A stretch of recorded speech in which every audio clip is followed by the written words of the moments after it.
Halo, selamat pagi saudara. Saya Glenis Oktania menemani Anda dalam Kompas Bisnis. Utang Indonesia jadi salah satu bahasan dalam debat Capres kedua yang digelar hari Minggu kemarin. Pembahasan yang dibahas adalah soal rasio utang Indonesia.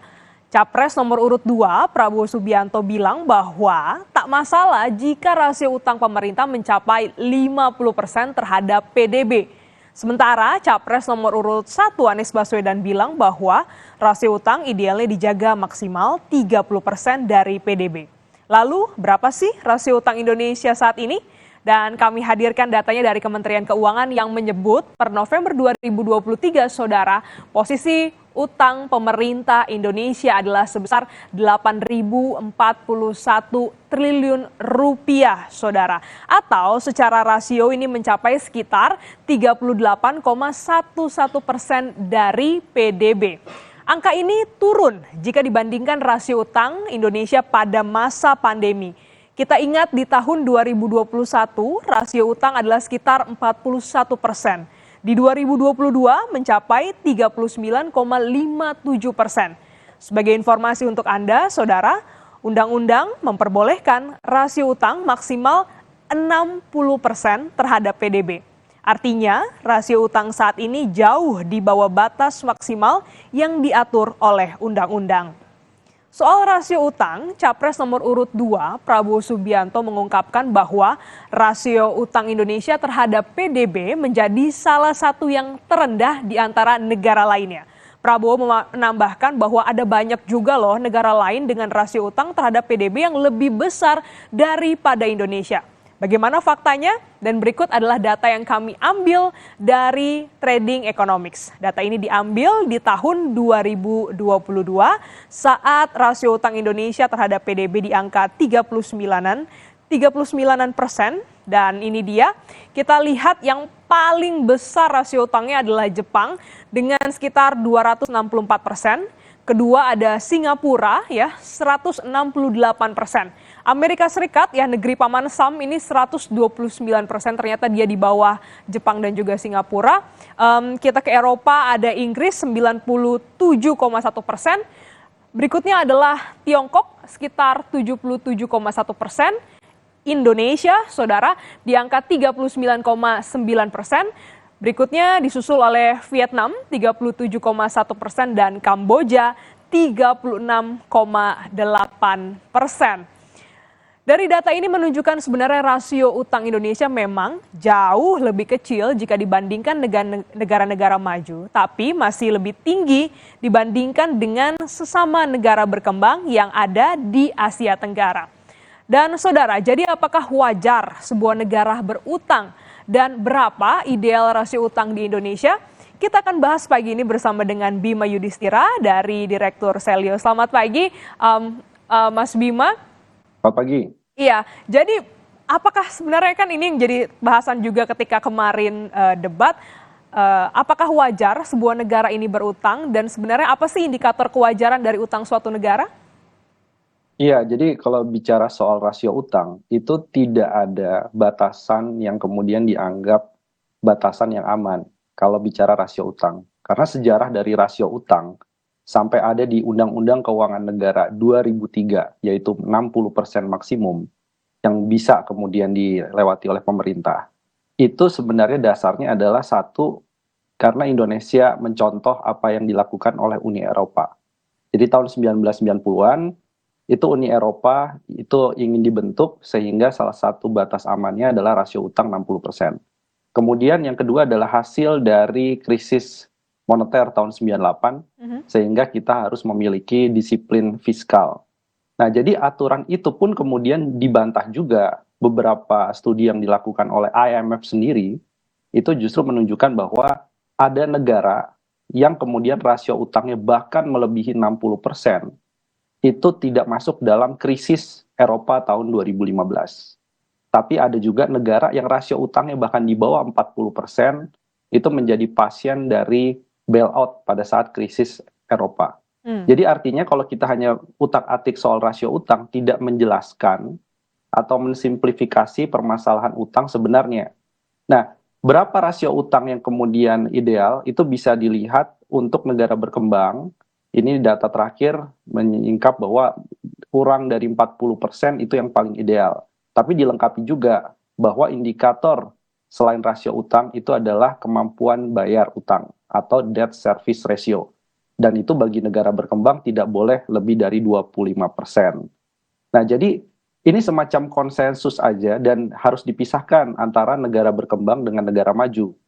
Jadi kalau ada salah satu capres yang mengklaim, Pak Prabowo lah, saya bilang dia mengklaim kemudian Indonesia rasio utangnya terendah, jangan dibandingkan dengan Jepang. Mhm. Struktur utang Jepang berbeda. Jepang utangnya bisa 260% lebih daripada PDB. Tapi lihat, 52% yang memegang surat utang pemerintah Jepang adalah Bank Sentral Jepang. Sisanya sebagian dipegang oleh ibu-ibu atau penduduk asli Jepang. Jadi begitu terjadi gejolak ekonomi, utang itu akan terserap lagi ke ekonomi domestik. Mhm. Nah, di Indonesia ini masih ada utang luar negerinya yang memang agak menurun, tapi tetap menjadi concern karena begitu ada gejolak, utang luar negerinya tidak terlalu diminati oleh investor atau kreditur asing, ini akan menjadi gejolak di nilai tukar rupiah. Nah, satu lagi yang harus diperhatikan adalah masalah soal gangguan pada pertumbuhan ekonomi. Studi menyebutkan kecil korelasinya utang itu meningkatkan pertumbuhan ekonomi. Justru banyak yang mengungkapkan bahwa semakin tinggi utang suatu negara, pertumbuhan ekonominya akan semakin melambat. Oke. Nah, jadi kita harus hati-hati nih. Jadi Mhm. utang ini belum tentu bisa mendorong ekonomi kita, apalagi kalau rasionya jadi 50%.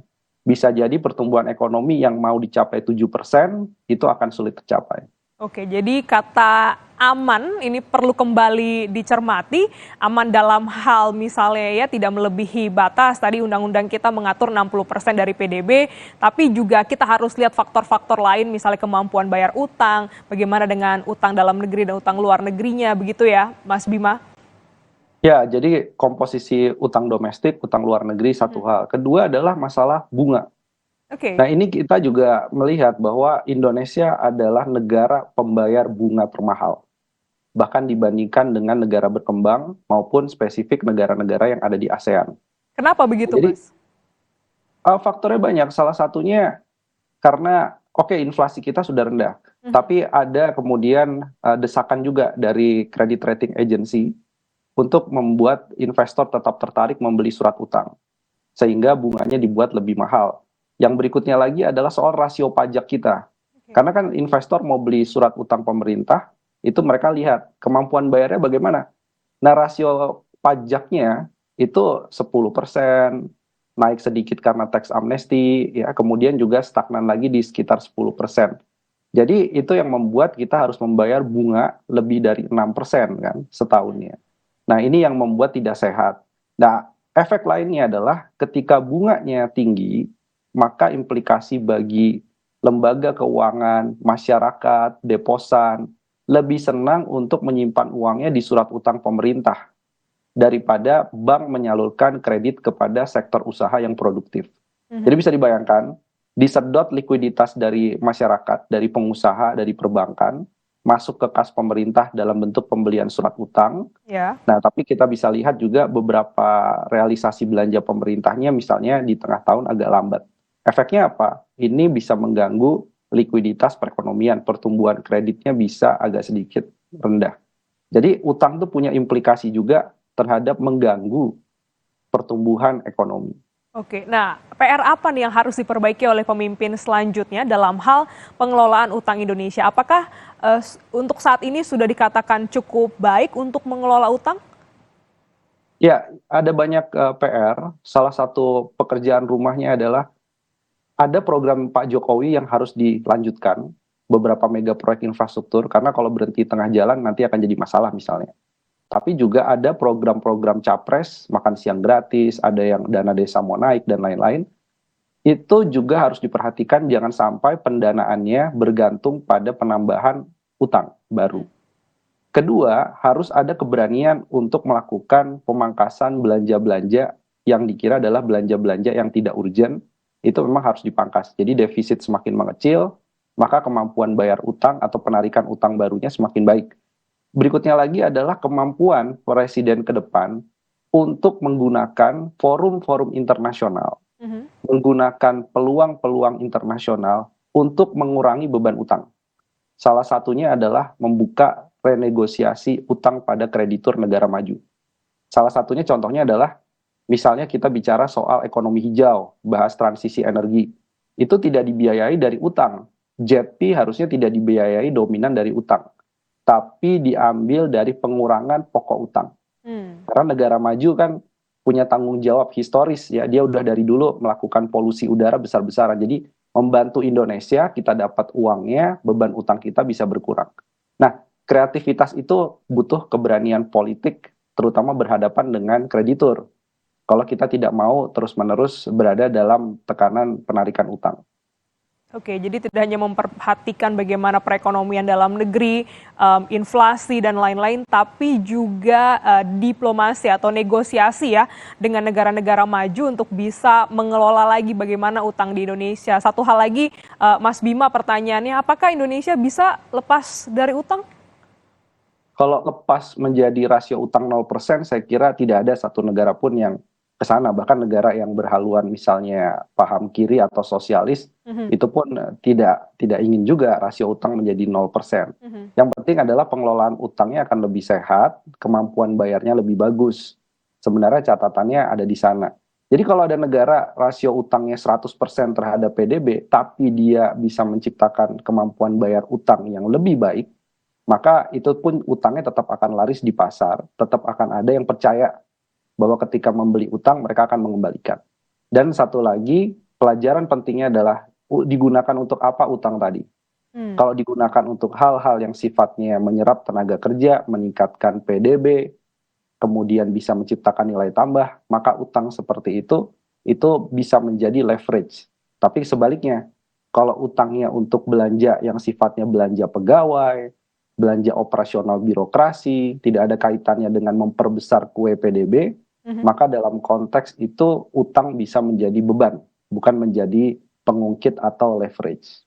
Oke, jadi memang diperlukan keberanian kembali menata bagaimana tata kelola utang Indonesia, bagian mana yang diperkuat, bagian mana yang dievaluasi, dan hal-hal apa yang harus diimprove tentunya oleh para presiden dan wakil presiden yang nanti terpilih di pemilu 2024 ini. Terima kasih Mas Bima Yudhistira, Direktur Selios, telah bergabung dalam Kompas Bisnis pagi hari ini. Terima kasih.